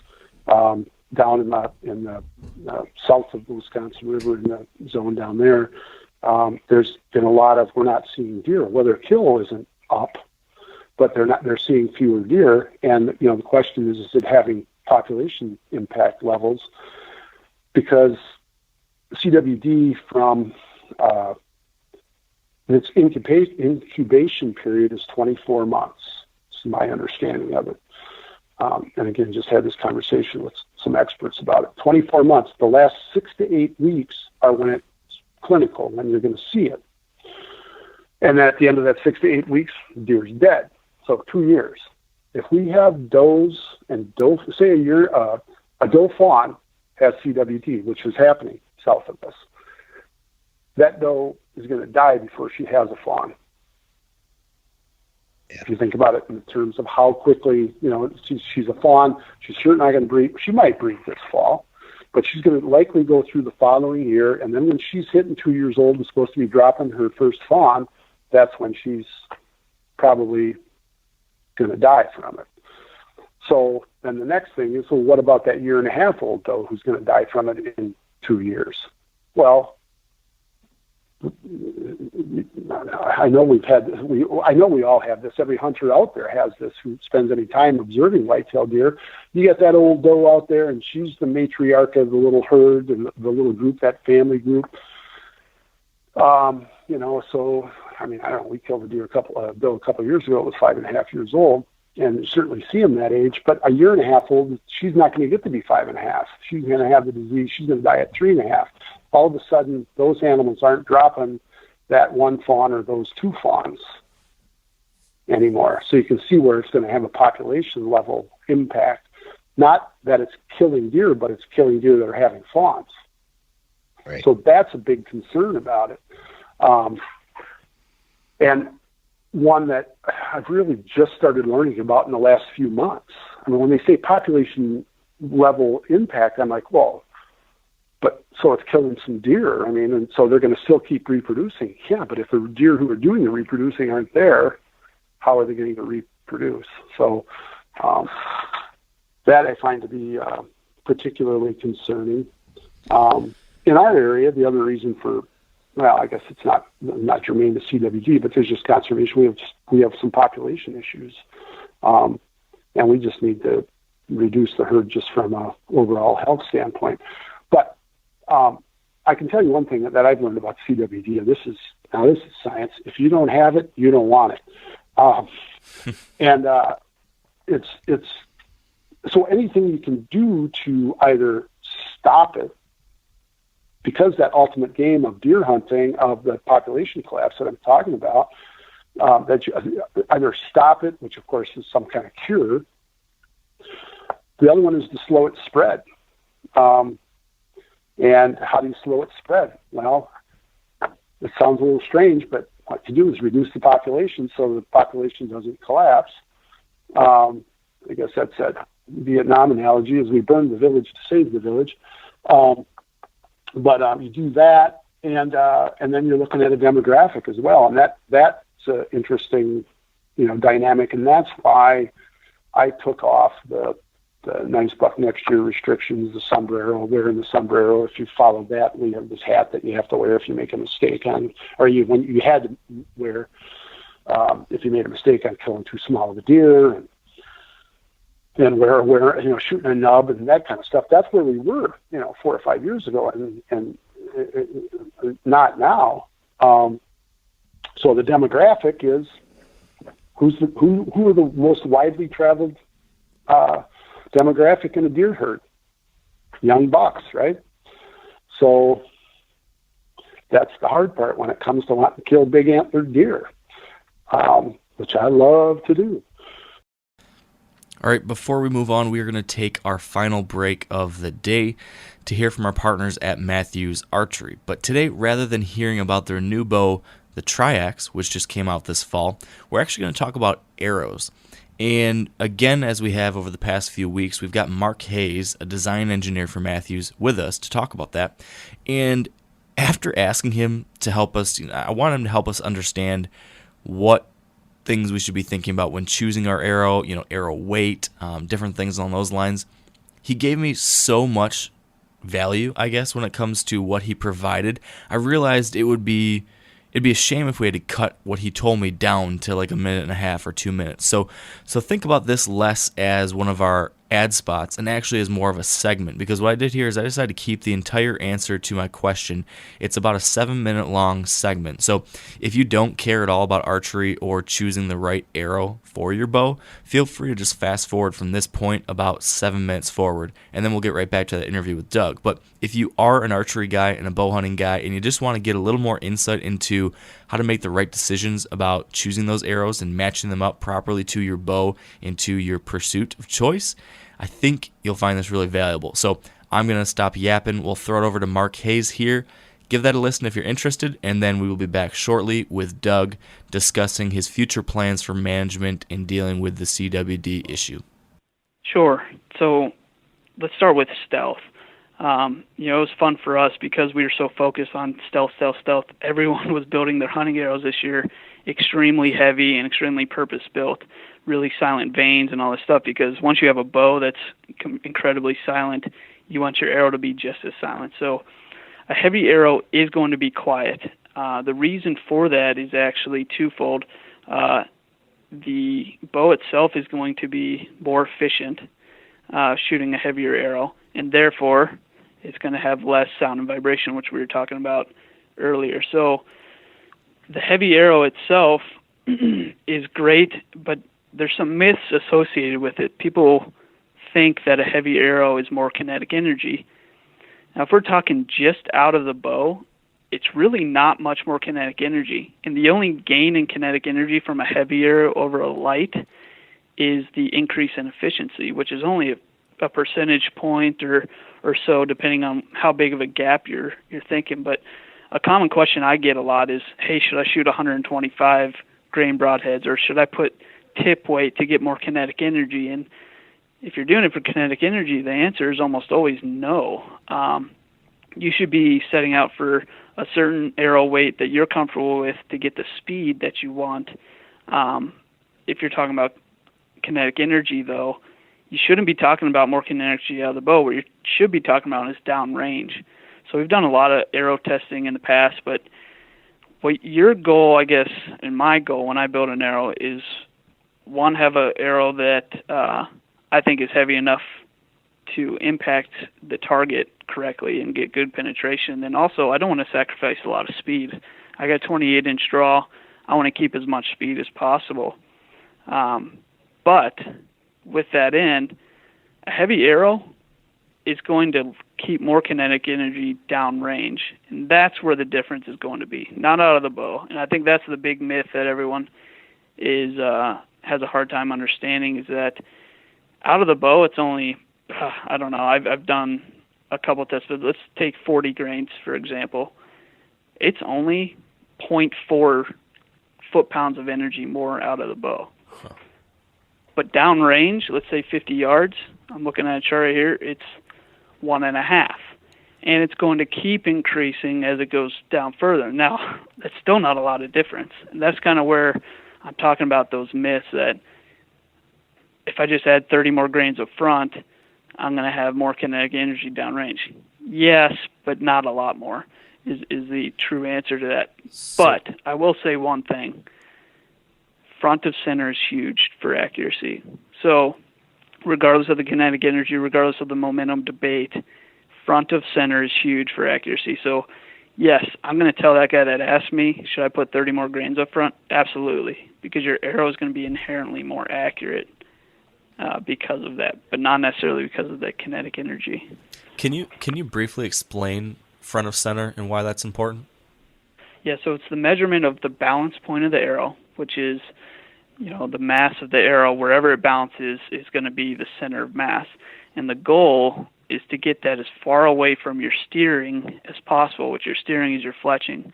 We measure it in front of center. That goes back a few years of why we do that. But basically the calculation is how far is my center of gravity, the balance point, in front of the center of the arrow, and that's the percentage we give. Now, really, like I said, it's the trying to get the center of gravity as far away from the steering, which is your fletching, as possible. And the further you can get that away, the straighter your arrow is going to stay downrange. Perfect. Now, what about, if you had to choose, people like you talked a lot about the benefits of the heavy arrow, but then the benefits of the lighter arrow that some people might look at is just the speed, or maybe that's going to be a flatter trajectory. Is the heavy arrow always the better choice because of some of the things you mentioned, or is it dependent on some of the other factors like how fast you want to be shooting or your draw length or different things like that? Yeah, it definitely depends. And as you can probably tell from this conversation, it's always give and take. So like you mentioned, a light arrow is going to be faster. And if you can get that front of center correct, it's going to shoot good too. So it depends on what you think your maximum range is. So you have to have an arrow that'll get to that range without hitting your sight. As you're dropping your sight, you're getting closer and closer to that arrow. So you don't want a big lobbing arrow. You'll never get out to the yardage you might be able to achieve with a different arrow. However, the light arrow is going to be harder in elements. And one of the biggest elements, obviously, that we can think of is wind. A heavy arrow with little vanes and good front of center is going to buck the wind way, way better than a light arrow. A light arrow is going to carry. And I think, the goal for me personally is I want an arrow.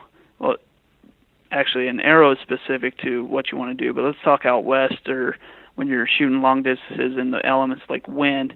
You want an arrow that's heavy, good front of center, and little vanes that can steer your broadhead. So there's a lot of give and takes in there. You need vanes big enough to steer your broadhead, but small enough not to get bucked by the wind. But in the timber, you might get away with bigger fletchings and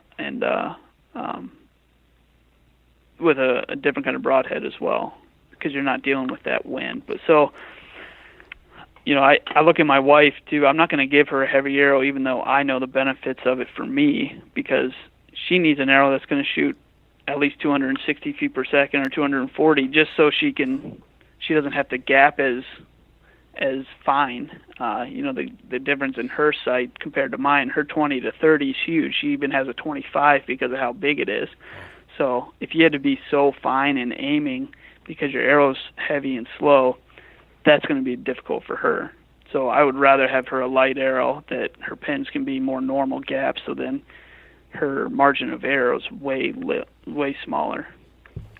All right, so hopefully you found that helpful, and if you would like to learn more about the Mathews Triax, you can visit MathewsInc.com. Yeah, Doug, what specifically are you doing now? You've alluded to a few things like changing your buck management strategy, but can you lay out exactly what the new management plan is going forward now that CWD is there, and then why? What are you doing and why? Well put. The first thing is we're encouraging, so I'm on the County Deer Advisory Committee, and we have population issue in the county, not everywhere in the county, but we estimate that we have 75 deer per square mile of habitat in Richland County. And some would say more than that, and obviously some would say less than that, but again, I'm following the science. So, it makes sense that the more deer you have, the more interaction you have, the more likelihood. So let's reduce the population. And I've been doing that on our farm. We've been trying to do that on our farm for a while, and the reasons for, one, the fewer deer you have, the percentages are still going to be the same, right, of CWD, but there are going to be fewer deer who are, fewer deer means fewer, 10% of 100 deer is 10, 10% of 50 deer is 5, so there are fewer deer with the possibility of having a disease. That's one reason for us to do it. We've always tried to kill more deer because of our habitat concerns. We don't manage our property only for whitetail deer.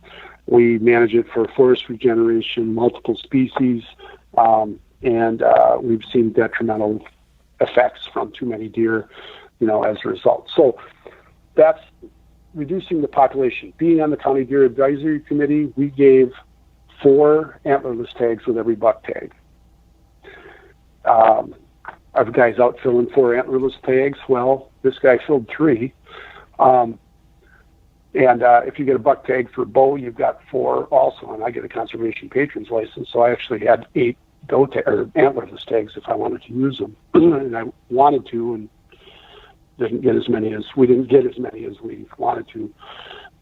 So that's one of the things. So to reduce the population for multiple reasons, but from the CWD perspective, to just knock down the numbers to slow the spread.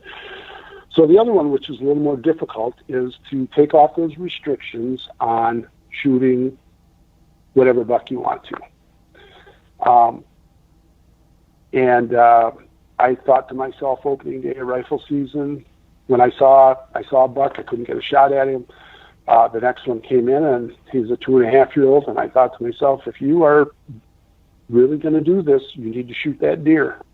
5 years ago, I'd have gotten run off the farm for shooting that deer, and I would have been the guy running me off, So why am I doing that? That's the deer that's spreading, that is most likely to have the disease. So that 1.5-year-old buck, for instance, again, as we know, deer family dynamics, the doe at the end of her first year is kicking that buck fawn away. The doe fawn was going to hang around and probably be a part of the family group, but young buck goes off to spread his goodwill around the countryside, and they are the ones who travel the furthest. And so when you first start having CWD show up in an area, the first positives are 1.5, 2.5-year-old deer. And in the case of this other one, a 3.5-year-old deer. The two that we got, we do not crazy amount of monitoring with trail cameras, but we have trail cameras out, my buddy, my neighbor, and I. And, so we've got 6 or 8 cameras out. We had both of those deer on trail cameras, and one was 2.5, one was 3.5. The 2.5 had a distinctive split on his G2 on the left side. Never saw the deer before. Would that have showed up when he was 1.5 years? Well, maybe not. The other one had a very distinctive palmation, and that definitely would have showed up at 1.5 years, and we had not seen the deer before. And we also saw these deer were also on cameras. We have our farm's 400 acres. My wife and I own 30. My buddy owns 40. I control some more land, so we control about a section. We control about 600 acres.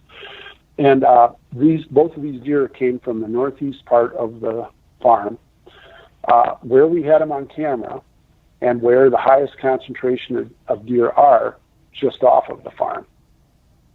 So did those deer come? And it's also a connector to the next big valley over. So how did that all happen? I mean, our farm is split by a highway. No positives on the other side of the road. These 2 deer were on camera, and where they were shot were within 200 yards of each other. So, those are all things that are kind of entering into it. So we're shooting. I just letting my guests, if they have a buck tag, shoot whatever buck you want. People are still. We on Sunday a forky got shot. The second day of the gun season, a forky got shot by one of my Latvian visitors, and he kind of looked at me, and I said, "Congratulations." And he goes, "Well, honestly, I thought it was a doe when I shot it, because it was a pretty good poke, and it was with a group of deer, but it was the biggest deer in the group, and he thought it was a doe, so he shot the big doe, right? Well, here it was a little forky." And again, 5 years ago, 3 years ago, 2 years ago even, he'd be wearing that sombrero, and as we say about the sombrero, you wear it once, everything's forgiven. You wear it twice, and you probably won't get a third chance to wear it. So that's all gone. And why we're doing that is because because the demographic that's going to move it on next, or the deer that is most likely to have it and then move it on, is a younger buck. Yeah. And I can't tell you how much it pains me to do this. I don't envy your situation. I can imagine. I've thought about this. Like, what would I do in this situation? How do you move forward from that? And to take a management principle and practice that you've been practicing for so long and trying to see the benefits of that and reap the benefits of that, and then having something like this come in and flip things head over heels, man, that is kind of a worst nightmare. Now, I want to read you something, Doug, and get your thoughts on it. The Quality Deer Management Association released a document that is their recommended practices for deer hunters that are dealing with chronic wasting disease. And I think everything I'm reading here is very much in line with what you said. They do offer one kind of slightly different thought, which makes sense in a different situation than yours. And I want to just get your thoughts on this.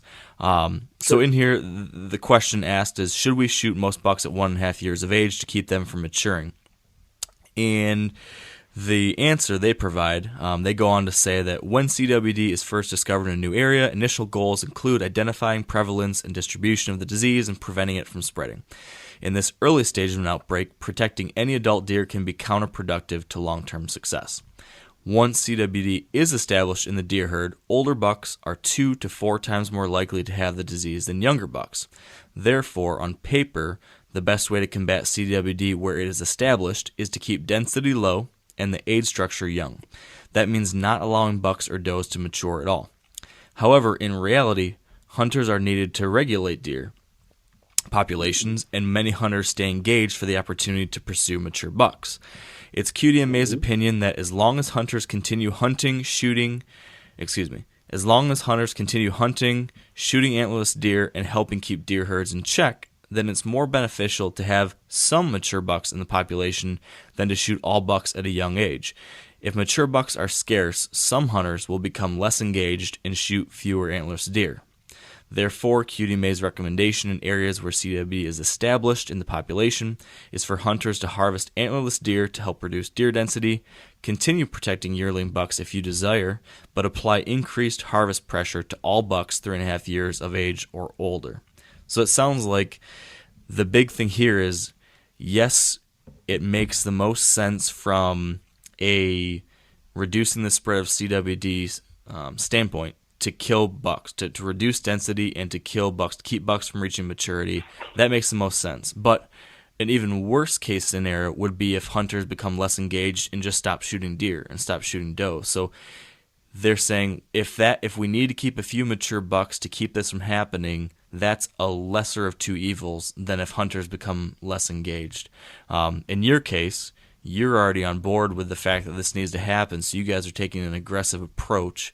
So I guess what I'm saying all this for is I'm curious, what's your opinion on that set of recommendations for the general public? Does that make sense to you given what you're understanding in your situation too? Yes, it does. Ultimately, what I told everybody that hunts with us is you get to decide now. There's nobody deciding for you. Or me, or you're going to deal with the wrath of Doug, or wear the sombrero, or whatever that happens to be. So, but you get to make that decision. Is that a good recommendation? I'm glad you read that, Mark, because I'm going to look at that a little more closely. What I've decided, or what we did this year, isn't etched in stone.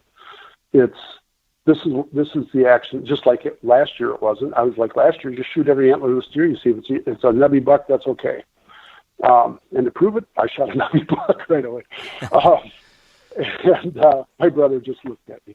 But that idea makes some sense to me.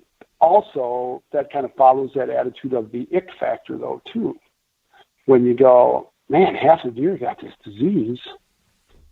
Do I even want to hunt them anymore? So it kind of speaks to the same idea. I'm not going to stop hunting deer because of CWD. I might hunt it more aggressively. I can understand where someone who is, I don't like the idea of testing, of the possibility of throwing half of the deer that we kill away, throwing their meat away. But the reality is, if I'm going to continue to follow the CDC and the World Health Organization ideas, that's what we're probably headed for. And anybody who has CWD approaching them, it's just over time it's going to get there. I love shooting big bucks, and I like seeing them get to that age where our farm is in our area, and given everybody who has all these people who have different attitudes about it. My cousin, but I'm not worried about it at all, and I like to shoot big bucks. And if you're not going to eat the meat, you shouldn't be hunting. And I'm like, that's your opinion, and I appreciate it. And, you do that on your land. I just think that everyone has to make that decision for themselves. And I like the population one. There are experts in the field who say, see, it's not a population-based disease. It's and then they failed to say that it was demographic disease, spread disease. So there's an argument that's made against population decline. Again, it kind of goes back to, you're shooting does, but once does get it, we're not going to have enough deer to reproduce. I think QDMA is hitting on the head, man. I like that. And at the end of the day, you and I both know, and all three of us know, that no matter what season structure and no matter how it's set up, the people who are still doing the management are the guys and men and women with bows in their hands and guns in their hands. Mm-hmm. And the landowner or the leader of the group or that person hunting is the one who's making the decision as to how they're going to handle it. What I would say is, please get your deer tested. Please encourage your government officials to continue and expand research on this, which actually there's a act in Congress that was co-sponsored by Representative Ron Kine, U.S. Representative Ron Kine, who's now my representative, on more funding for CWD research, and very supportive of that.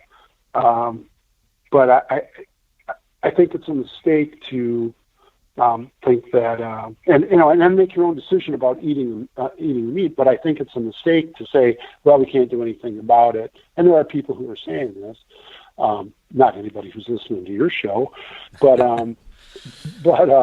we can't, so we're just going to continue to do what we want to do. People are going to make that decision. There's no doubt about it. Heck, here in Richland County, 95% of the hunting land is privately owned.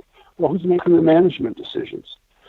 Landowners. It's each individual landowner, But if you're anywhere near a CWD zone, I think the model that we followed of as it got closer, we ramped up our testing and we actually demanded more testing, personally demanded it.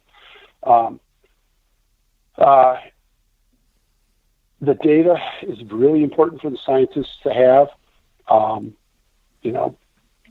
There's so many reasons to get it tested, but then you can make your own decision about the meat, and you make your own decision about what deer you're going to shoot too. But I like what you read there, Mark, and I agree with it. I mean, I'm a little more aggressive than that, and also in our area, you're not going to. I mean, Friday, we were able to move about a dozen deer. Unfortunately, we didn't kill any of them because the best shots that we had at deer were all antlered bucks. I pushed some antlered bucks by some friends, and they're like, these deer came through, and every one of them had antlers on them. And I'm like, well, it was an antlerless season, so what are you going to do? Yeah. So, that was difficult. So, man, there you have it. I feel like after all of this, I'm still at the same place I was before we started chatting, which is if you don't have CWD now, you don't want to get it in your area, because just hearing your story of the things that you have to think about now and the changes in your management strategy, and I think your situation is something that we're just going to see happening more and more, and as we go on and more people have to deal with this, they're going to have to make management decisions similar to those that you are, because I think the research is going to continue to show and continue to point to the fact that this is something we have to take seriously. To your point earlier, there still are people that don't want to take it seriously, but I think that we're going to continue seeing that that's just not the case. We have to take it seriously, and if you're going to take it seriously, it will require, in some cases, drastic changes to how we hunt, and a lot of the things you're going through right now, I think are going to be an unfortunate reality for more folks. So my moral of this whole story is that if you don't have it, make sure that you do everything you possibly can from an individual standpoint to slow down the spread in your area. And then, as you mentioned earlier, Doug, pressure and communicate to your representatives, whether it be in your game and fish department or the politicians, whoever it might be these days that are making decisions around this, to also take this seriously and support those people that are taking it seriously. That's kind of where my head is at after all of this.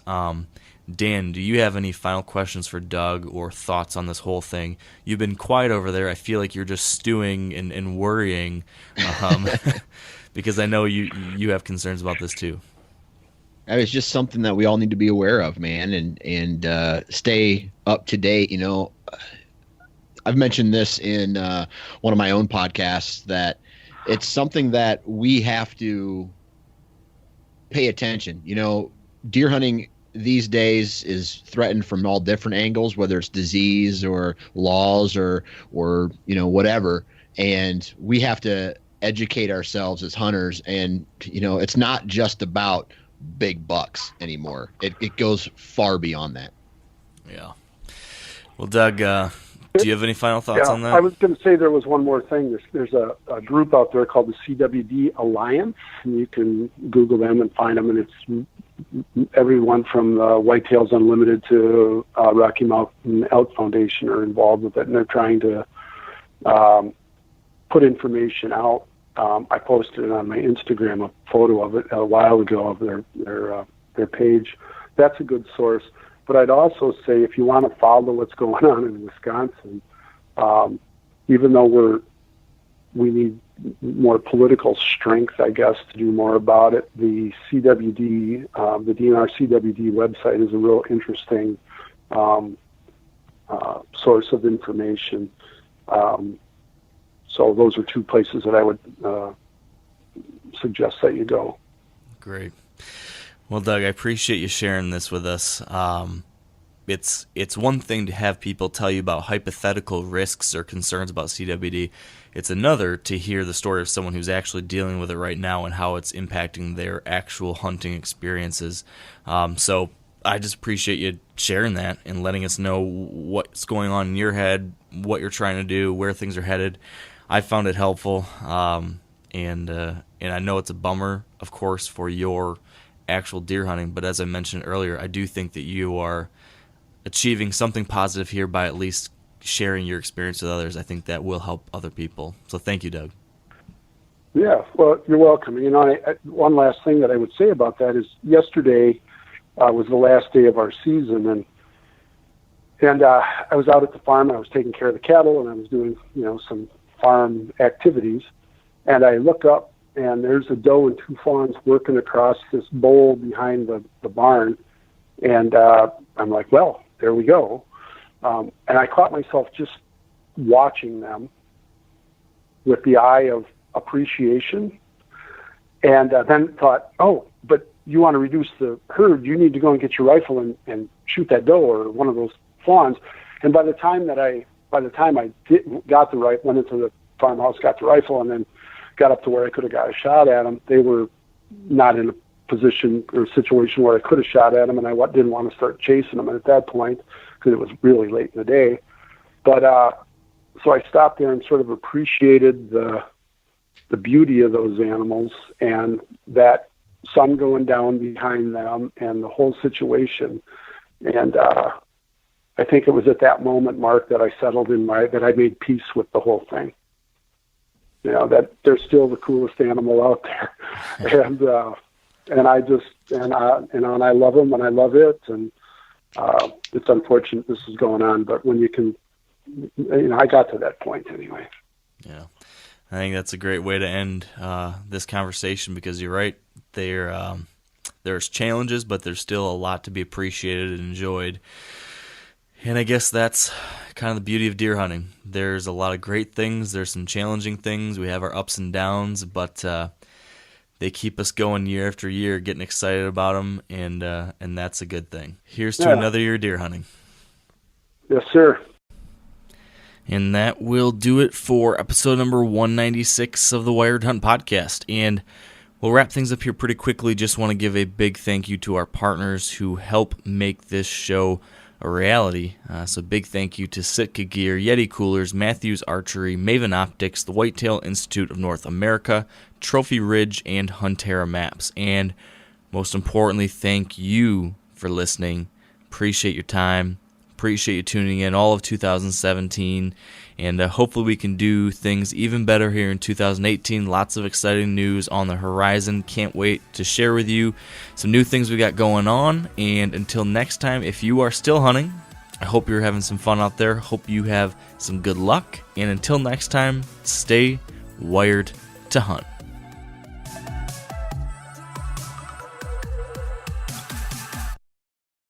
I'm sure a lot of you guys remember the old ceremonial hunting tradition of eating the heart out of the first animal you kill. Meat from those organs are among the most nutrient-rich foods on the planet. You can get those same benefits your ancestors craved via convenient daily capsules from Heart and Soil. Find out more at heartandsoil.co. And remember, use code MeatEater for 10% off your purchase. You ever get that feeling the walls closing in, the concrete jungle suffocating you? You crave some wide open spaces, the chance to connect with nature, maybe in a spot all your own. Well, head over to land.com.